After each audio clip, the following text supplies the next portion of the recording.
ചതിച്ചത് ദേവേട്ടനാ, എന്നെ. മറ്റൊരാളെ കുറിച്ചുള്ള ഓർമ്മകൾ മനസ്സിൽ ഒളിപ്പിച്ചു വെച്ച് എന്റെ കഴുത്തിൽ താലി കെട്ടി.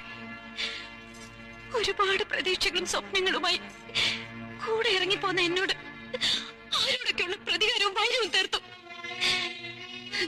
കല്യാണം കഴിഞ്ഞ ഏതൊരു പെണ്ണിനും ദൈവം കൊടുത്തൊരു അവകാശമാണ് ഒരു കുഞ്ഞിനെ പെറ്റുപോറ്റാനുള്ള ആഗ്രഹം. ആ സ്വപ്നം പോലെ എനിക്ക് നിഷേധിക്കപ്പെട്ടു.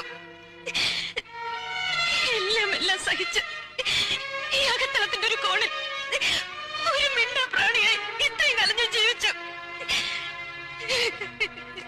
ഈശ്വരൻ കേട്ടാലോ എന്ന് പേടിച്ച് ഒച്ചയെടുത്തൊന്ന് കരയുക പോലും ചെയ്യാതെ. ഇല്ല,